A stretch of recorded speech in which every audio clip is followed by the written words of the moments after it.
Online fraud एक ऐसा डर जो हम सबको कहीं ना कहीं सताता है। और अगर कभी ऐसा हो जाए तो क्या करना चाहिए, ये सोचना भी डरावना लगता है, लेकिन तैयारी रखना ही सबसे बड़ी समझदारी है। आज हम इसी के बारे में बात करेंगे और आपको स्टेप बाय स्टेप बताएंगे कि भारत में ऑनलाइन फाइनेंशियल फ्रॉड की रिपोर्ट कैसे की जाती है, ताकि जरूरत पड़ने पर सही एक्शन लिया जा सके। जिस पल ये एहसास होता है कि हमारे साथ धोखा हुआ है, सबसे पहले तो घबराहट होती है। लेकिन यहीं पर एक चीज याद रखनी है, घबराना बिल्कुल नहीं है। सबसे जरूरी बात है कि जल्दी और सही तरीके से एक्शन लिया जाए। जितनी तेजी से सही कदम उठाए जाएंगे, पैसे वापस मिलने की उम्मीद उतनी ही बढ़ जाएगी। तो अब सवाल उठता है कि करें क्या। देखिए, दो मेन तरीके हैं। या तो हेल्पलाइन नंबर 1930 पर कॉल करके किसी को अपनी कंप्लेन लिखवा सकते हैं, या फिर ऑनलाइन पोर्टल पर जाकर खुद ही रिपोर्ट दर्ज कर सकते हैं। आज हम ऑनलाइन पोर्टल वाले तरीके पर फोकस करेंगे, क्योंकि इससे पूरा प्रोसेस हमारे कंट्रोल में रहता है। तो चलिए शुरू करते हैं। इस प्रोसेस को शुरू करने के लिए हमें सही जगह पर जाना होगा, और ये बहुत बहुत ज़रूरी है। ये पक्का कर लें कि आप सरकारी वेबसाइट पर ही हैं। स्कैमर्स आजकल नकली रिपोर्टिंग साइट्स भी बना लेते हैं ताकि लोगों से दोबारा धोखा कर सकें। इसलिए ये पहला कदम सबसे ज़्यादा इम्पोर्टेंट है। ये रहा वो एकमात्र ऑफिशियल एड्रेस, cybercrime.gov.in।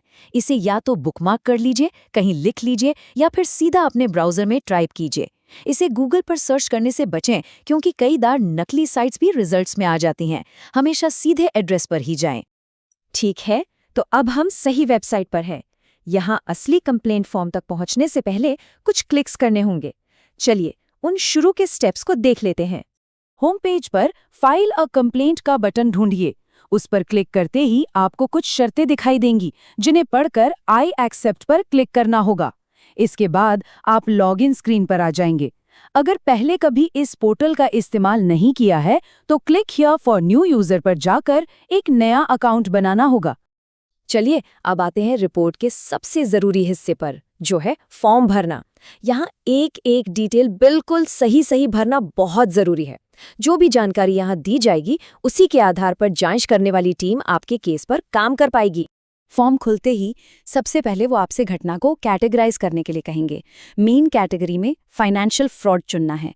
फिर सब कैटेगरी में जिस भी तरह का फ्रॉड हुआ है उसे चुनना है, चाहे वो यूपीआई से हो, डेबिट कार्ड से हो, या किसी और तरीके से। और हाँ, जब पूछा जाए कि क्या पैसे का नुकसान हुआ है तो येस पर क्लिक करना है।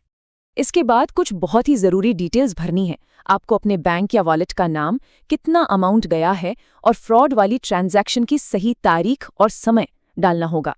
हर डिटेल इम्पॉर्टेंट है। गलत अमाउंट या गलत तारीख डालने से जांच गलत दिशा में जा सकती है, इसलिए सब कुछ दोबारा ज़रूर चेक कर लें। अब तक हमने जो भी भरा वो सब तो ठीक है, ज़रूरी है, लेकिन अब जो डिटेल आने वाली हैं वो शायद इस पूरी रिपोर्ट की जान है। ये एक ऐसा नंबर है जो जांच करने वालों के लिए आपके पैसे का पीछा करने का सबसे बड़ा जरिया है। हम बात कर रहे हैं एक 12 डिजिट के नंबर की। ये नंबर एक तरह से वो डिजिटल निशान है जो आपका पैसा बैंकिंग सिस्टम में छोड़कर जाता है। इसके बिना पैसों को ट्रैक करना लगभग नामुमकिन हो जाता है। इस नंबर को कहते हैं यूटीआर, यानी यूनिक ट्रांजैक्शन रेफरेंस। इसे ऐसे समझिए कि आपके ट्रांजैक्शन का एक यूनिक सीरियल नंबर है। जब आप ये यूटीआर नंबर अधिकारियों को देते हैं तो वो इसका इस्तेमाल करके ठीक उसी रास्ते का पता लगा सकते हैं जिससे आपका पैसा गया है, एक अकाउंट से दूसरे अकाउंट तक। ये यूटीआर नंबर आपको अपनी बैंक स्टेटमेंट या पेमेंट ऐप की ट्रांजैक्शन डिटेल्स में आसानी से मिल जाएगा।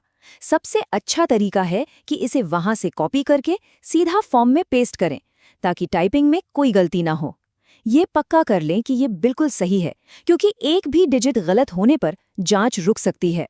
यूटीआर नंबर डालने के बाद समझिए कि लगभग सारा काम हो चुका है। आखिरी के कुछ स्टेप्स में आपको फ्रॉड करने वाले के बारे में जो भी पता है वो जानकारी और कुछ सबूत देने होते हैं। अगर आपके पास स्कैमर का कोई भी डिटेल है, जैसे कोई नाम, फोन नंबर या अकाउंट नंबर, तो उसे यहाँ जरूर डालें। अगर कुछ नहीं पता तो कोई बात नहीं, बस नो सेलेक्ट कर दें। फिर दिए गए बॉक्स में संक्षेप में बताएं कि हुआ क्या था। आखिर में अपनी पर्सनल डिटेल्स भरें और सबसे ज़रूरी पेमेंट के स्क्रीनशॉट जैसे सबूत ज़रूर अपलोड करें। तो ठीक है, फॉर्म भर दिया, सबमिट कर दिया। अब क्या? इस सबको इतनी जल्दी करने का आखिर मतलब क्या है? इसका जवाब इस बात में है कि ये पूरा सिस्टम काम कैसे करता है। फ्रॉड होने के ठीक बाद का जो समय होता है वो सबसे कीमती होता है। पहले 24 घंटों को अक्सर गोल्डन आवर कहा जाता है, क्योंकि इस समय के अंदर लिया गया एक्शन सबसे ज्यादा असरदार होता है। देखिए होता क्या है, जैसे ही रिपोर्ट सबमिट होती है ये ऑटोमेटिकली सिस्टम में मौजूद बैंकों के नोडल अधिकारियों के पास पहुंच जाती है। वो आपके दिए यूटीआर नंबर से तुरंत पैसे को ट्रैक करना शुरू कर देते हैं। जैसे ही उन्हें पता चलता है कि पैसा किस अकाउंट में है वो उसे फ्रीज कर सकते हैं। ये एक चेन रिएक्शन की तरह है और इस चेन को जितनी जल्दी शुरू किया जाएगा उतनी ही जल्दी स्कैमर्स को रोका जा सकेगा। देखिए, कोई नहीं चाहता कि उसके साथ ऑनलाइन फ्रॉड हो, लेकिन ये जानना कि क्या करना है आपको कंट्रोल देता है। अब जब आप इस प्रोसेस को समझ गए हैं, तो आप सिर्फ एक विक्टिम नहीं हैं, बल्कि एक जानकार व्यक्ति हैं जो तेजी से और असरदार तरीके से जवाब देने के लिए तैयार हैं। सतर्क रहिए और ये जानकारी उन लोगों तक भी पहुंचाइए जिनकी आप परवाह करते हैं।